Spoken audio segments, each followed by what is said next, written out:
Why do so many South Africans happily do the jobs that the government is meant to do? Well, there's a simple answer to that. Because the government isn't doing their jobs, so we do it. You know, we expect to get to a traffic light, see it not working, and there's an expectation that either a pointsman from a private company is going to be there to direct traffic, or a beggar is going to be doing the job that the state should be doing. What should the state be doing? Well, for starters, the traffic light should be working. Right? We pay our rates for that traffic light to work, but the traffic light ain't working.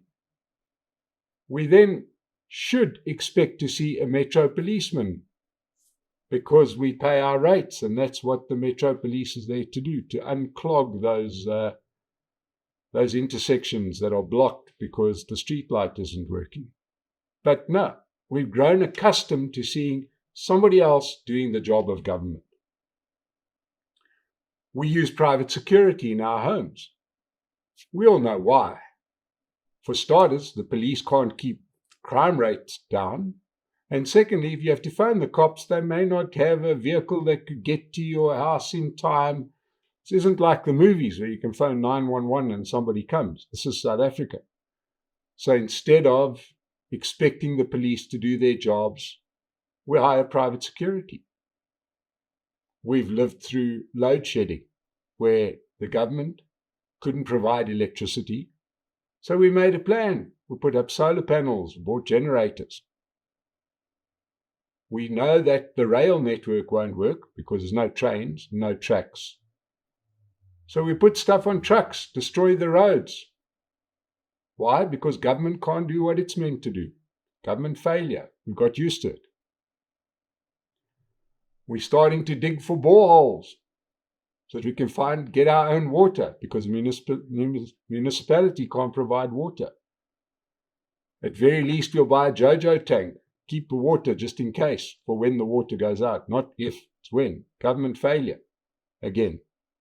So we've grown really, really accustomed to outsourcing. It's this boermakeplan thing that we've got going in South Africa where it's not going to happen. We're not going to wait too long asking about it. We're actually going to fix it ourselves. And it's become kind of the thing that all of South African citizens have grown accustomed to doing, and that is to do the job of government. So, to pay twice. We're getting close to the point where we've got a government in theory only, because just about everything is being outsourced. And now, just think about it. We've got a Minister of Safety and Security. When our president goes on international television in front of President Donald Trump to say, we have no safety and security. Well, then why have the minister? Let's save a whole lot of money. So he's a Minister of Safety and Security in name only. Same goes for a Minister of Electricity when the lights go out. What's the point of having that job? So we're getting close to the point where just about everything is being outsourced. And just when you thought, surely it's just limited to those examples that I've given you, along comes something else that we've now started to outsource, and that's our foreign affairs. You wouldn't have thought foreign affairs could be outsourced, but here we are. What's happened? Well, we know that South Africa has a problem with the USA, or the USA has a problem with South Africa. A bit of both, really. And we've just had the return of yet another delegation to go and see American politicians, to try and work out a road forward, a way that South Africa can keep trading with the USA. That one was led by Dr. Corné Mulder from the Freedom Front Plus, with Theo de Jager from SAI, Gerard Papenfuss from NIASA. They went along to the US to go and see a whole lot of policymakers in the hope that we can rescue some kind of trade for South Africa. This follows, we know recently, the president decided to fire Andrew Whitfield from the Democratic Alliance. And why did he do it? Because the Democratic Alliance had a trip to the US.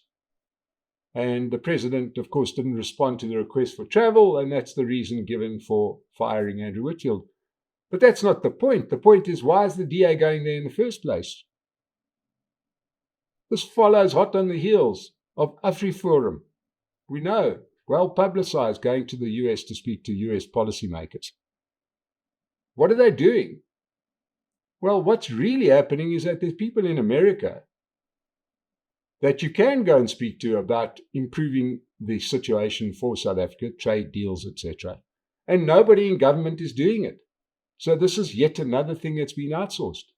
This is no different from the beggar at the traffic light. He sees that no metro policeman's coming. He sees that no repairman's coming to fix the traffic light, so he steps into the breach. So now we've got delegations flocking to the US because the US has got South Africa under the microscope. Now, this is a good and a bad thing. It's a good thing because why should they care about us? Well, they care about us because South Africa remains strategic. And the last thing that the US needs is a completely failed South Africa. There's enough failure around, and I need South Africa to go down the wrong road. The US can see the bad choices we are making. They don't want to see it being made. So away they go. Foreign policy is now being outsourced. While we're on the subject of foreign policy, what exactly is our foreign policy? Well, it used to be all around human rights, cooperation, etc., all wonderful things. But now our foreign policy seems to be, BRICS seems to be our foreign policy, whatever that is. It seems to be anti-West. There is no other point to our foreign policy other than to say that it seems to be up for sale. The US remains an extremely big global player, the biggest global player, and it can't be wished away. There are many people in South Africa and in government that wishes that America would decline and fall and collapse. This isn't the movies. They're not going anywhere. They remain a big country and remains a vibrant country and the only country of scale that's able to reinvent itself. The idea that the days of the US are over is ridiculous. Okay, the numbers prove it. Right? For starters, the US will continually have the biggest economy. China's got terrible demographics. Their economy is shrinking. They're not going to take over from the US as much as so many people would love that to happen. It's just not going to happen. Now, we understand Donald Trump became American president and he's got a bull in a china shop way of working, and that doesn't sit comfortably with a lot of people. But he's shaken up the global economy. Tariff setting, America first policies, etc. Now, if the days of America were over, you wouldn't have a flood of other countries going in to do deals with America. Well, he's done deals with just about every major economy that matters. If they think America's done for, why would they bother? We know that India were there as soon as possible to do a deal with America.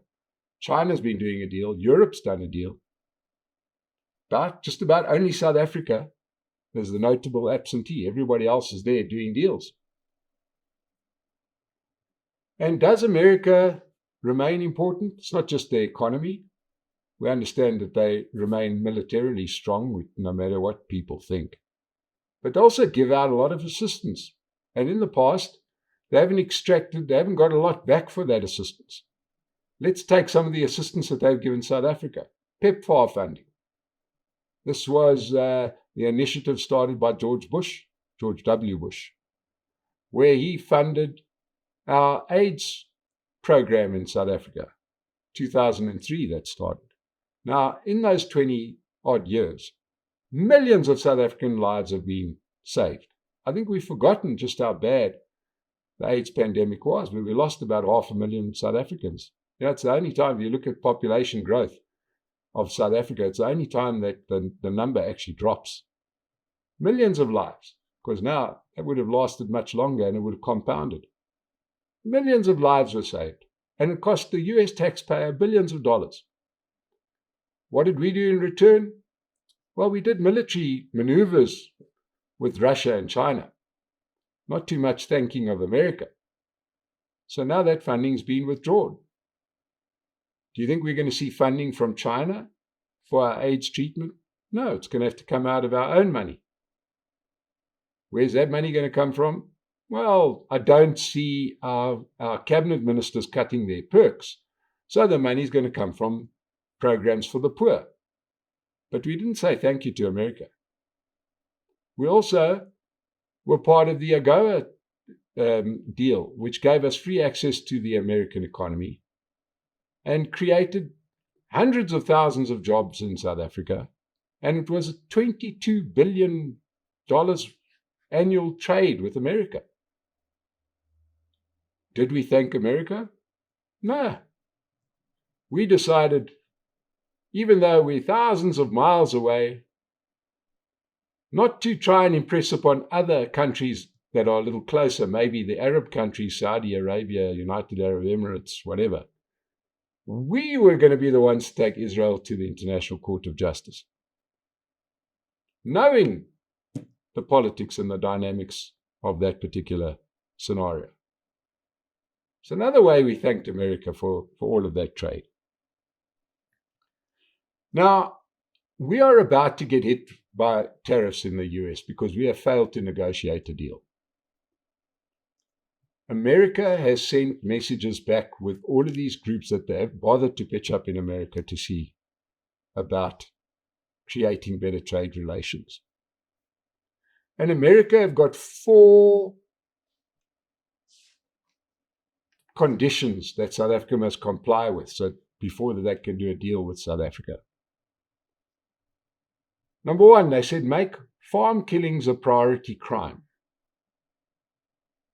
One would imagine any murder is a priority crime. If you listen to our delegation in the White House, they seem to be quite proud about the murder rate. But perhaps, now with this magnifying glass and spotlight being on South Africa, maybe it's time to actually, look at these things, vulnerable places for murder, as, Jan Rupert so delicately put it, to gang warfare in the Western Cape.